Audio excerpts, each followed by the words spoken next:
Welcome to this explainer. If you're tuning in today, there's a really good chance you know a very specific, deeply frustrating feeling all too well. It's that sensation of being completely, utterly exhausted, yet inexplicably wired at the exact same time. We're not necessarily talking about a full-blown panic attack here, but rather this persistent, draining state of being. You're running on absolute empty, but man, your body is just still revving the engine. Think about the actual physical reality of that burnout for a second. It's that tight chest right when you wake up in the morning. It's your mind absolutely refusing to shut down, just running through a million different scenarios at 2 a.m. It's this constant, low-level hum of tension that never really goes away. And hey, if you've been stuck in that place for a while, you've probably tried the whole laundry list of remedies, right? Maybe some deep breathing that helps for about 30 seconds before the noise returns, or a bunch of random supplements that did absolutely nothing. Well, today we're looking at one specific botanical that actually has more clinical research behind it for stress and anxiety than almost anything else in the natural medicine world. We're talking about ashwagandha. Section 1. Regulating the nervous system. Okay, let's dive into how this ancient Ayurvedic root actually targets chronic stress. Because honestly, understanding this is where you take your power back. This isn't about just slapping a Band-Aid on a symptom. It's about fundamentally regulating your nervous system. Ashwagandha belongs to a specific category of herbs known as adaptogens. Now, I know that word gets tossed around constantly in the wellness space, so let's be super precise about what it actually means. An adaptogen is an herb that helps your body adapt to stress by modulating your physiological systems. Modulating is the absolute key word here. It's not a sedative that's going to knock you out, and it's definitely not a stimulant designed to give you fake energy. Instead, it literally helps your nervous system find its baseline balance when you're under pressure. So, how does that modulation actually happen inside your body? Well, it comes down to the HPA axis. That's your hypothalamic pituitary adrenal axis. Think of it as your body's hormonal communication highway for stress. When you get stressed, your brain eventually tells your adrenal glands to pump out cortisol, which is your main stress hormone. Short term, cortisol is great. It keeps you sharp and ready to go. But the problem with modern chronic stress is that it keeps this HPA axis jammed in the on position. You're basically flooding your system with cortisol nonstop, which drives those anxious thought loops and wrecks your sleep. Ashwagandha contains these active compounds called withanolides, and what they do is step in and downregulate that overactivated response. They essentially walk over and turn down the volume on that cortisol flood. Moving on to Section 2, the clinical evidence. And this brilliantly illustrates exactly why we're focusing on this specific herb today. We're skipping the wellness fluff and looking straight at the hard, replicable data. Just look at this number. In a double-blind, placebo-controlled study from 2012, researchers gave people 300 milligrams of ashwagandha root extract twice a day for 60 days. The result?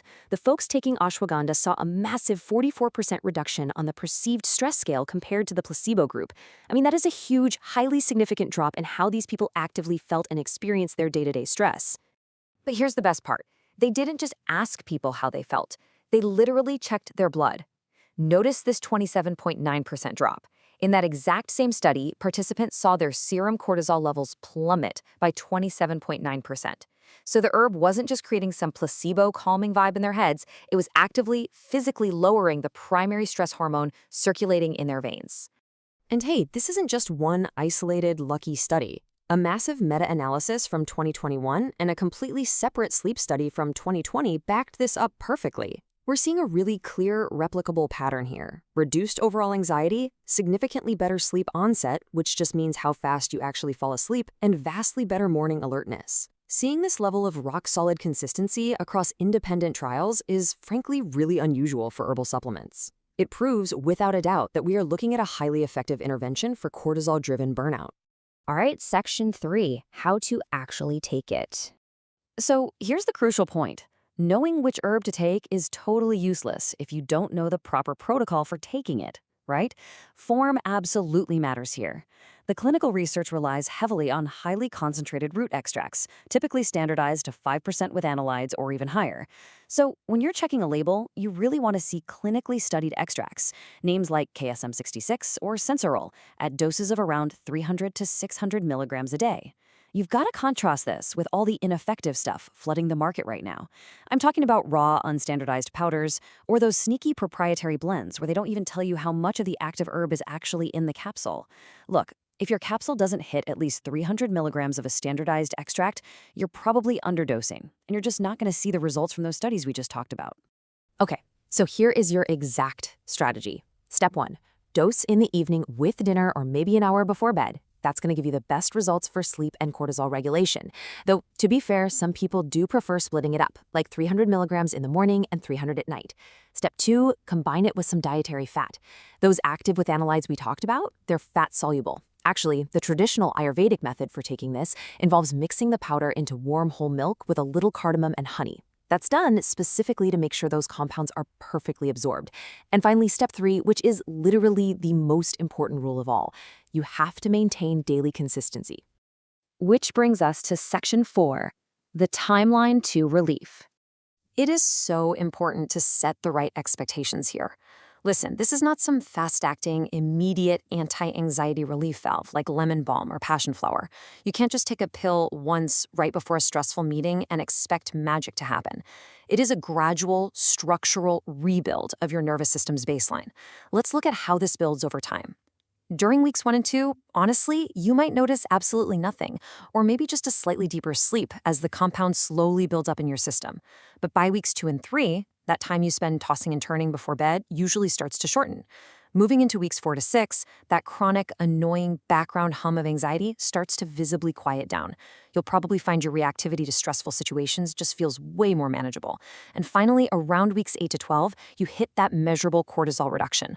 Full adaptation of the HPA axis really does take a solid 60 to 90 days, but man, that is when people report finally feeling like their true selves again. Section 5. Who should avoid it? Now, I need to shift gears for a quick second because this next part is absolutely non-negotiable. While this herb is incredibly safe for the vast majority of healthy adults dealing with chronic stress, there are some very clear medical exceptions where you must exercise caution. First off, pregnancy is a strict contraindication because ashwagandha has uterine stimulant properties. If you have any thyroid conditions, you need to know that it can actually increase T3 and T4 hormones, which can definitely interfere with your medications. Also, because it's an immune modulator, folks with autoimmune issues, think Hashimoto's or rheumatoid arthritis, might find that it stimulates their immune activity in unhelpful ways. And finally, it can potentiate or basically strengthen sedative medications and sleep aids, including benzodiazepines. If you fall into any of these categories, please consult your doctor or just avoid it entirely. But for the healthy adult who was just ground down by months of always-on stress, ashwagandha offers a deeply researched, clinically backed way to reset that HPA axis. But always remember, it's just one single piece of a much larger puzzle.